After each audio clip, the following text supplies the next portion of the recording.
Yo, what up, guys? Welcome back to episode 3 now of the Football Laff.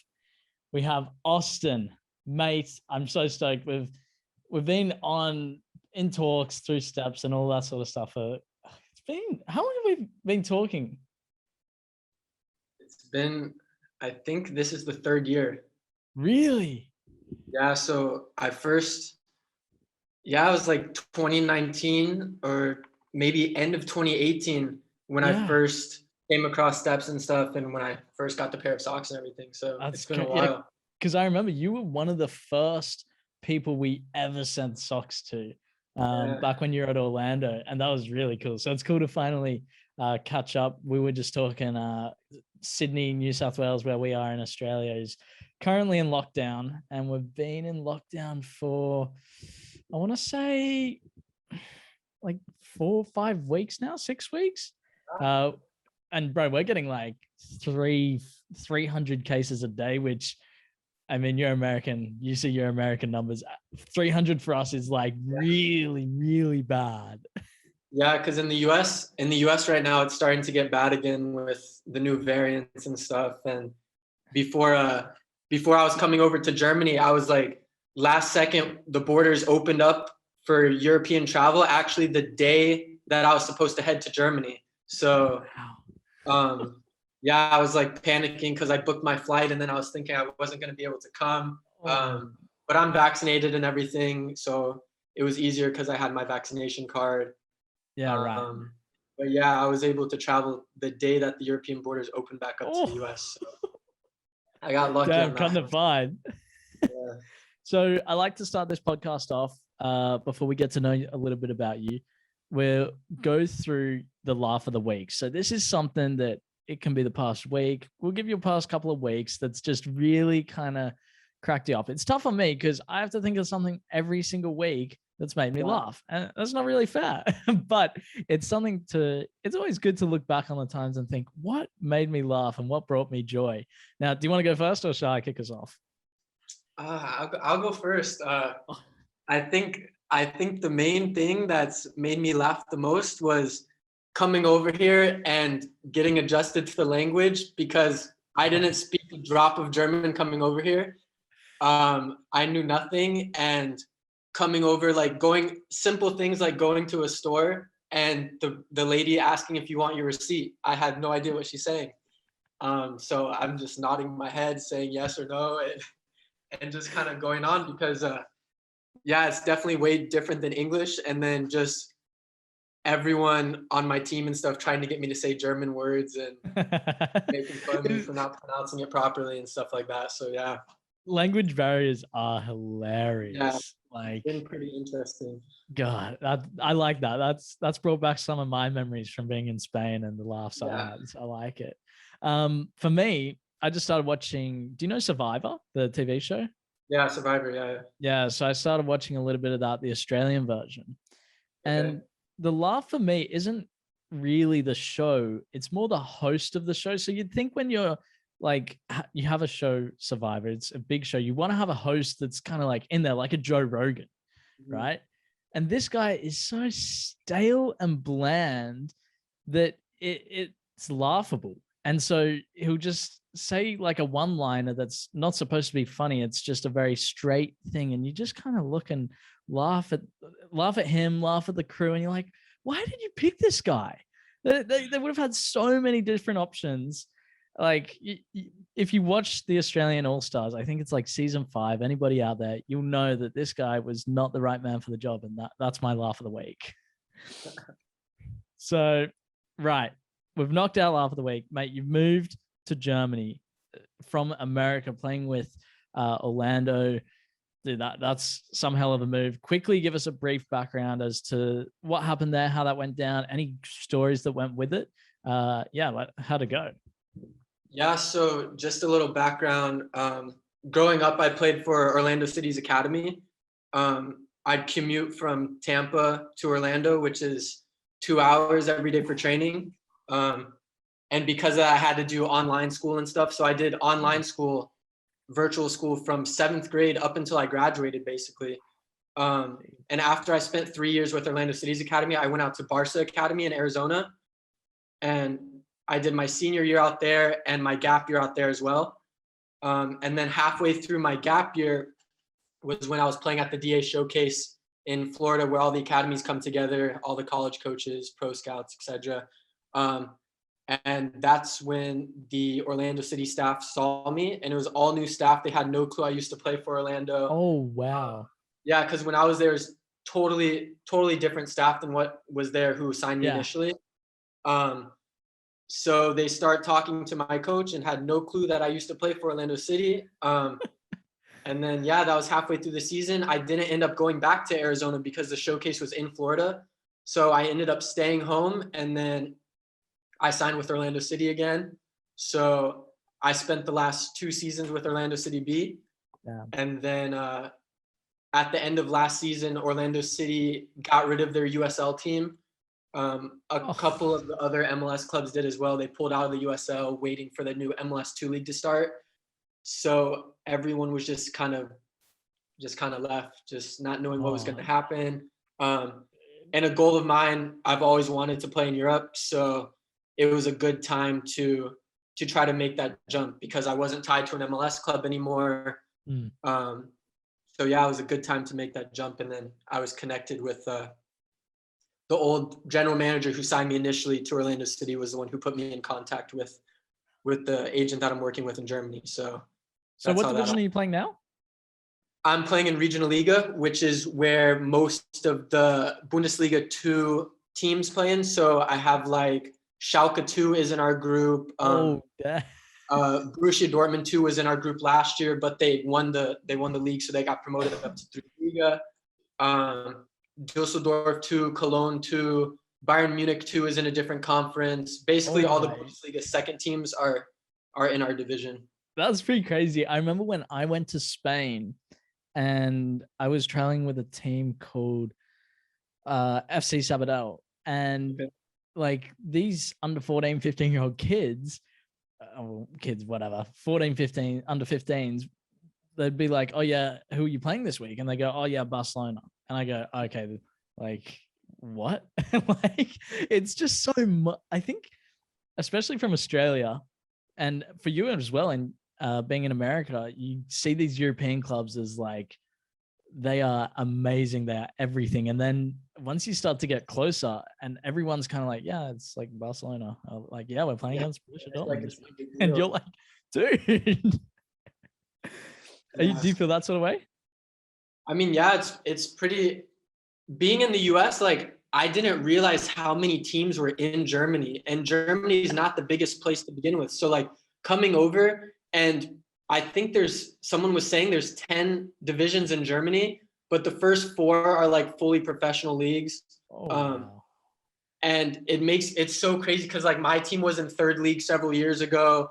Plenty of Bundesliga 2 teams have dropped down all the way down to 4th division now. And it's so crazy how much movement there is between the leagues, because some of the teams 15 years ago could have been in Bundesliga and now they're in 4th division. Well, that's got to be my laugh of like the years, is the Australian and the American system of football is laughable. How we have a top division. I think America is a whole lot worse, but basically we have a top division that is the top division, and that's it. You don't go up, you don't go down. And I think America is even worse, because they have like, you got, I don't know how many, but I know there's MLS and NISA, and MLS is clearly the number 1, but NISA go, oh yeah, we're the number 1 professional league as well, because it's a different like entity or something. It's like, no, you can't, guys, you can't have 2 number 1 leagues in the country. I don't think you get it.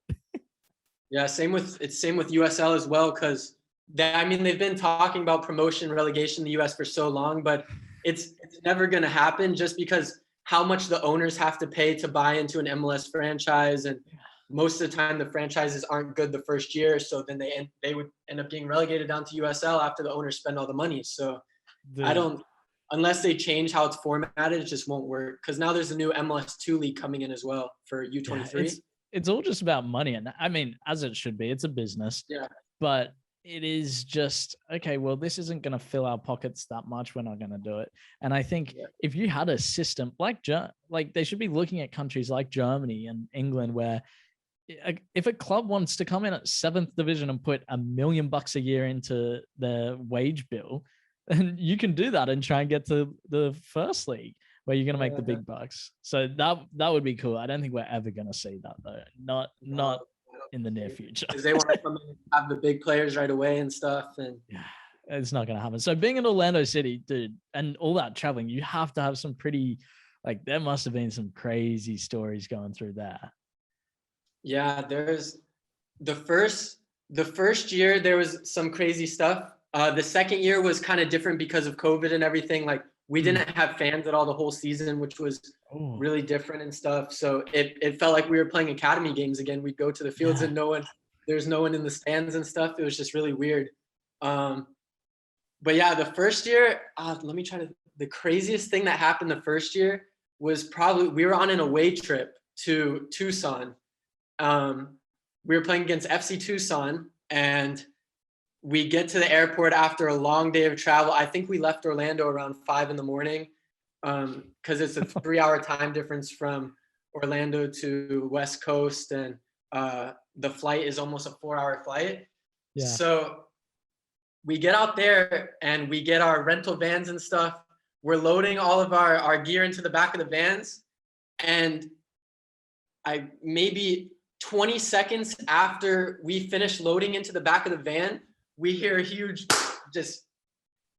an Uber driver accidentally wasn't in park and pushed down on the gas by accident and floored it into the back of our van. Oh, and my God. 3 guys were sitting in the back of it. A couple had to go to the hospital and everything.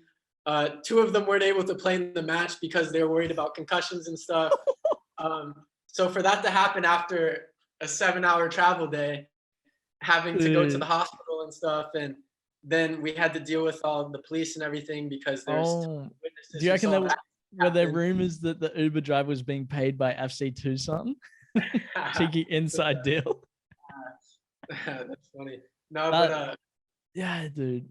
I think because I've heard the US. Well, it is so big. Traveling from one place to another, like 3 hours, 8 hours, whatever. It's so normal. Yeah. Here in Australia, it's like, well, we have a state league, and then the state league is pretty much just like a radius of, a long trip is an hour and a half. Like, that's a long trip for our state league.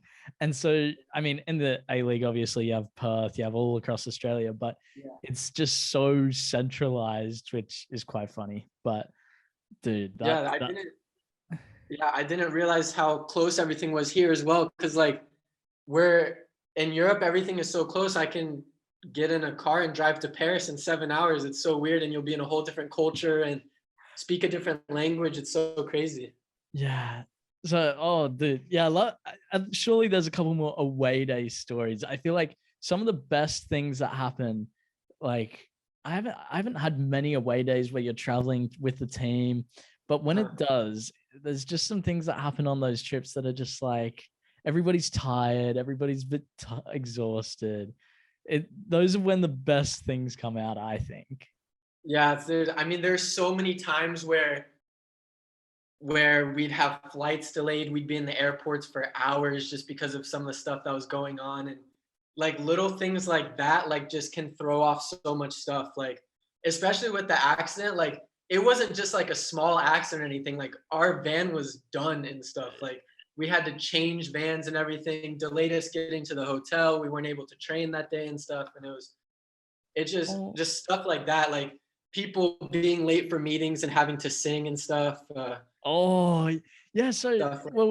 being, as you go up the ranks from like semi-pro to pro, I feel like the fines and that sort of stuff. Did you have fines at Orlando?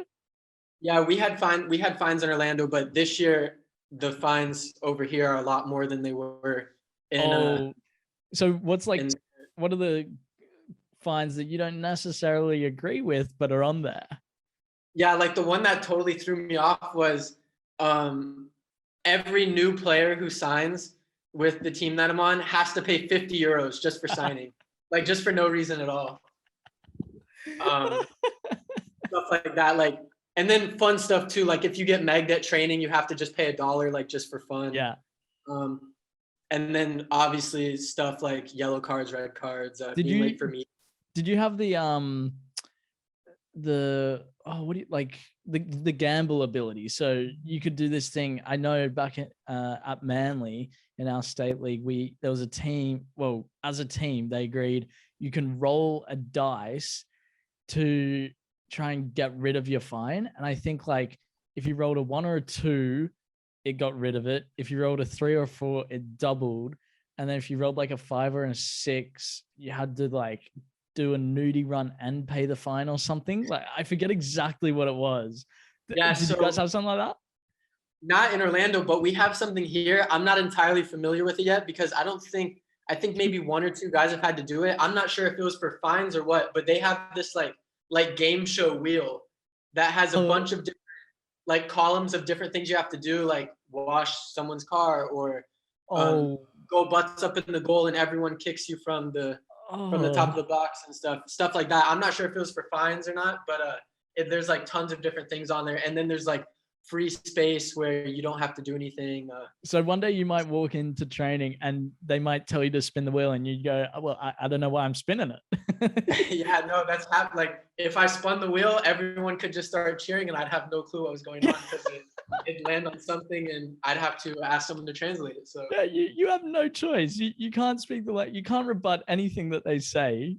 Yeah, I mean, thankfully the head coach speaks English perfectly and stuff. Okay. A bunch of the guys on the team speak pretty good English. Some is better than others. But yeah, for the most part, like I have no problem with communication and stuff, but it's just like initial stuff when they're explaining something or in meetings, it's usually in German. Then I just have to ask one of the guys to translate it back, or the coach will just tell me what he said after. But it hasn't been really... Yeah. So have you picked up on a couple of so one thing when I was in Spain, one of the things I brought over there was when you call for the ball in Australia, I don't know other parts of the world, you say yes or like yeah. All right. So that's what I was saying. And so I went to Spain. I was like, okay, they understand what yes is. So I would say that. And I was like, these guys aren't hearing me. Like, okay, what's Spanish for yes? So I say sí. And so there was this guy on the team. Maybe this was the first time I went to Spain when I was like 17. And I was saying sí. And I was like, this makes sense. Like I'm saying yes, I'm asking for the ball. And he came up to me, he's like, dude, you look like an idiot. Like, stop saying sí. You need to say dame, which means like give it to me. So then I went around screaming, dame. Yeah.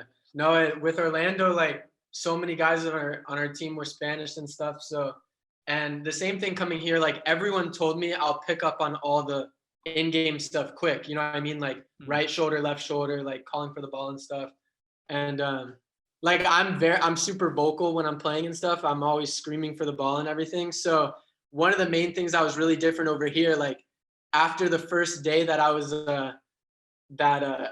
here, the coach told me and my agent was like, look, like it's good that you're screaming for the ball and everything, but just don't call for the ball so much.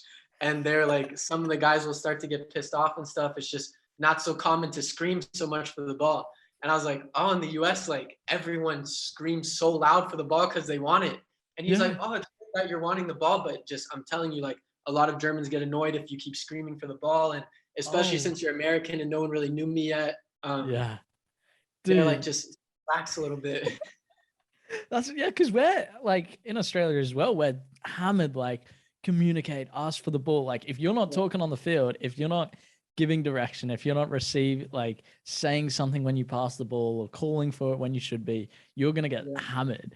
So it's quite funny that you then go and just try and do what you're supposed to do, and they say, no, actually settle down. Yeah, like I was always so used to it. Like obviously when you're telling guys like if they can turn or man on or someone, like that's fine, but when you're physically like trying to get the ball from someone, he was like, just don't scream so loud, like don't get pissed off. I was like, okay. Oh man. So yeah, it's a new experience. How long have you been there? You said 3 weeks.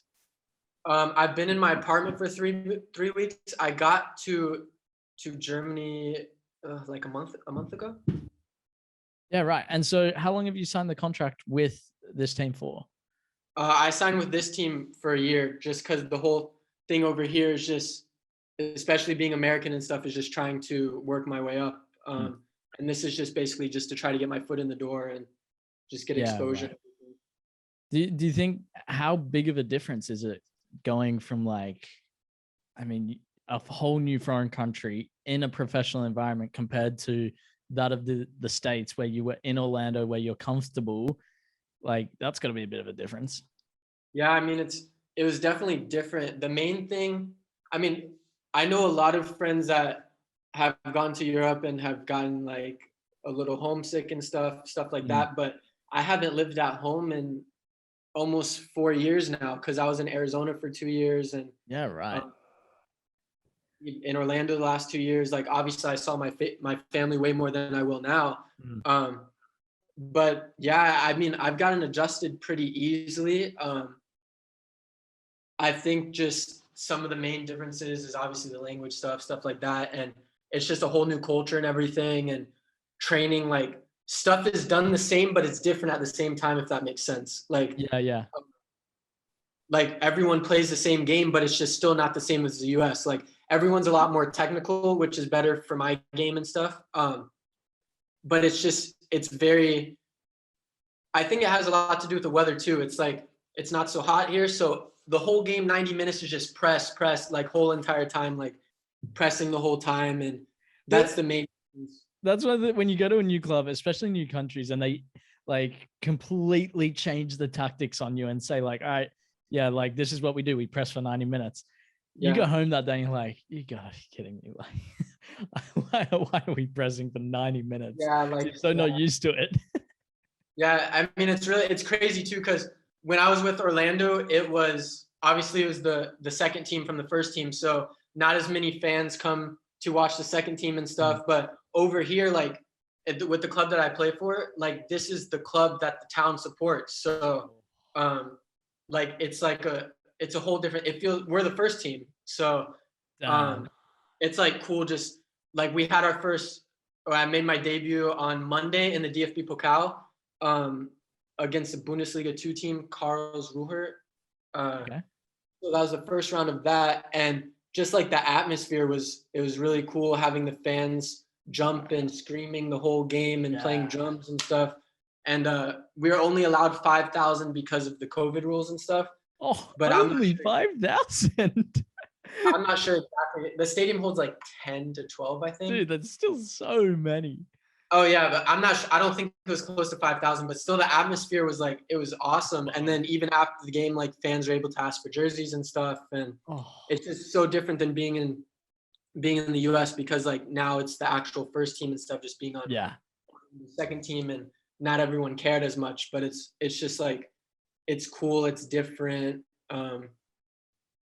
Yeah, it's a good experience so far. One of the things I saw that the Tulsa FC, Matt Sheldon plays there, and I saw the highlights of their game, and it's so funny seeing players react when they start to play in front of crowds. And I think it was Marlon, who I met when I was over there. This guy scored, and I mean, to be fair, it was like last minute, and he celebrated like crazy. And all the players run to the crowd and like jump on the crowd. And I mean, let's be honest, the crowd was about 20 people, like in the small area. But it, like, you compare that to what the atmosphere would be if there were no fans, like during COVID or something. It's so cool to see. Like, that's one of the best parts, is the fans, when you can celebrate with them and just, Oh yeah, for sure. Because the first year at Orlando, like some of our away games, it was usually the independent owned clubs that got better fans than the MLS2 sides. So some of our away games would have like really good fans and stuff. Like Ford Madison had good fans. Tucson, Greenville, they all had good fans. And then when COVID happened, like it changes everything. Like you're not as motivated when you're playing, like because the fans like and the atmosphere drive a lot of the game sometimes. So it was just weird going back to like dead silence almost, where you're able to hear the coach yelling and stuff. And that's what I was saying. Like it felt like youth soccer again, and then being able to come back and play in front of fans again it's so much better just because it creates a better 100. atmosphere. It's sick. So Yeah, I couldn't agree more. Now, do you have any other stories you want to share with us, or shall we move on to the final segment? Up to you. oof, stories. What's another? Yeah, I don't think any other stories about me personally, but like one other cool thing that was my first year at Orlando, our sporting director was Aguchi Onyewu, men's Against national who? AC Milan, Okay. stuff like that. So he told us a couple crazy stories about when he was playing for AC Milan, because I don't know if you heard a couple of the times where even Zlatan wrote about it in his book when he got into a fight with him at training and stuff. Oh, So my. yeah, he had some crazy stories about that and how everything went down because he played at huge levels. So he was at AC Milan for a while and playing with Ibrahimovic and stuff. It was crazy. So what was the story with him in the fight with Ibra? yeah, What it did was he like say? at training and they just were having a disagreement and stuff. And there's pictures where they're like grabbing each other and stuff. And he didn't go too much into detail, but just some of the small things like that he told us to think that like this guy is, because he jumped in some of our sessions sometimes, Gucci would, and then it's like, oh, like that's crazy, like he was playing with Ibrahimovic a few years ago and stuff. Like it's so sick. Damn. It's so cool, like when a coach or someone like that is around you has played, they always have the best stories. Yeah. Like I had a guy on the other day who I think he was playing, this guy played in Serie A or something and marked Maradona. And I saw the little highlight that you posted. Yeah. So, and he tells the story of how he's just come up and elbowed him. It's like, it's such a simple thing that provides no real value, but it's a story because it's Maradona. Yeah, no, because of how big the player was and stuff. It's crazy. Yeah, What do you think massive. about Messi So and PSG? yeah. All right. Now we're going to move to guess the player when I can find it on my notes. Basically, oh yeah, here we go. Basically, I've changed it again this week. You're going to have 3 clues. It gets progressively easier. So if you guess it after the first clue, you'll get 3 points, right? So I'll give you the first clue. So if you guess it, you get 3 points. I go to the next clue. If you get it after the next clue, you get 2 points. And if you still don't have a guess, we go to the last clue, which is the third clue. And if you get it right after that, you get 1 point. Now, if you, after the first clue, go, I think I know who it is, and you guess wrong, it's -2 points. Okay. Right? So we still keep going. So if you then got it on the second clue, you'd just be on 0 points. Now we got 4 players. I think this is the final way we're going to do this game. So this is your chance to set the standard. I don't want a 1 point. I don't want a 2 pointer. They're not impossible players. They do test you a little bit because you need to know your FIFA cards. You need to know what's going on. But yeah, you can play it risky. You can try and guess, or yeah, I'm gonna have a leaderboard for everybody that gets on the show to see who is the best player guesser, who has the best knowledge. Okay, are you ready for the first player? Let's go. Is there a time limit or it's all? No time limit. But hey, don't go all night. It's 10:30 p.m. We don't have all night, but you can take your time. Okay, so the first clue. I'm 36 years old and I play for Chelsea. Played or play? Play. Right now he's at Chelsea, 36 years old. See, these are ones, it's not going to be, you'd have to know that off the top of your head to get the big 3-pointer. And the first one is the 3-pointer. Yeah. And then if you don't think you want to take a guess, you just say next clue and I'll give you the next one. It's Thiago Silva, yeah? What? 36. I'm trying to think. One of the oldest guys on Chelsea. Oh my, yeah, it is. It's Thiago Silva. Gee, that's really blown me away. I did not think you'd just get that straight up. Everyone else is fairly young and 36. But what about like, isn't Jorginho quite old? Yeah, but 36 is like doing it. Like that's almost True. 40. That is true. All right, 3 points. Nice. Right, start strong. Next one. I'm I'm still just amazed. Sorry. I'm 34 years old and play for Manchester United. 34, 30. I don't fucking need too much. I think I'm gonna need the second clue. I have long hair.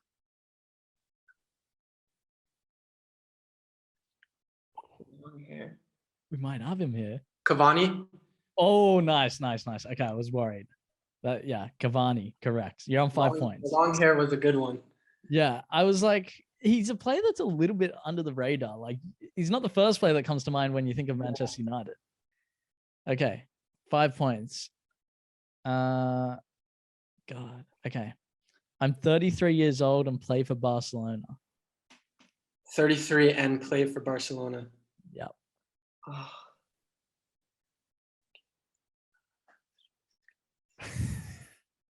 They have some older ones too, so Yeah, that's they've got some old people.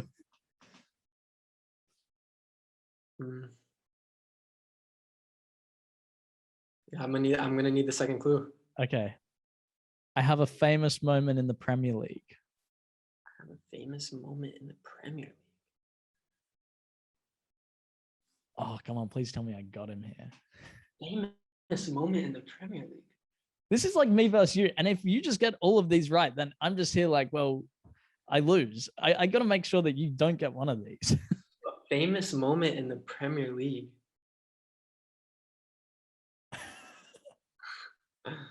I'm just wondering whether people are behind the sitting behind the screen going, yeah, or like getting it off the top. I don't know. Last clue. Yeah. I'm from Argentina.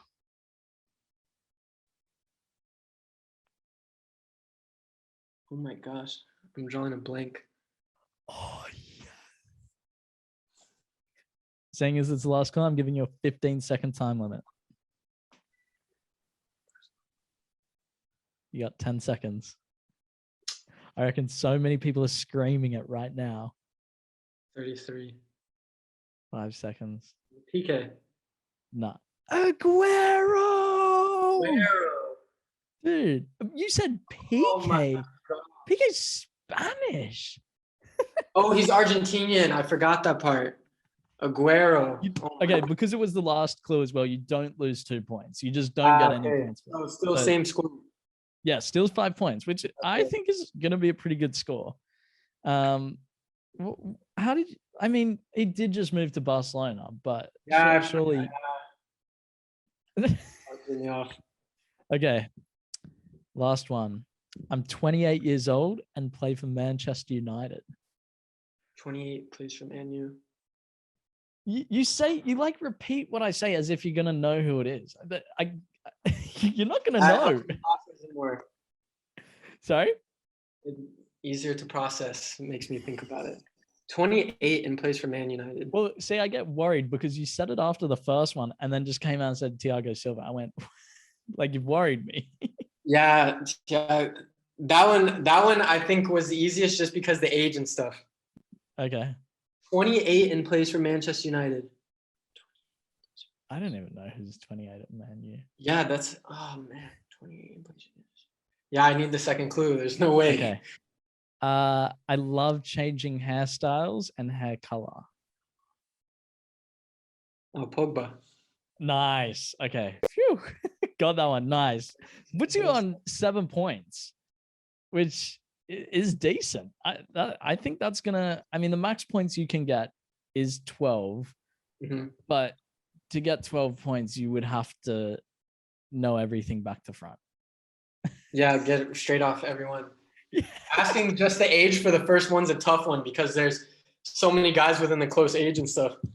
Yeah, but I feel like that's enough to give you enough of an idea for a first clue. Like sometimes you're going to get it, like the Thiago Silva. Yeah. Sometimes I might say 21, 20, whatever from Manchester City and go, oh, Foden.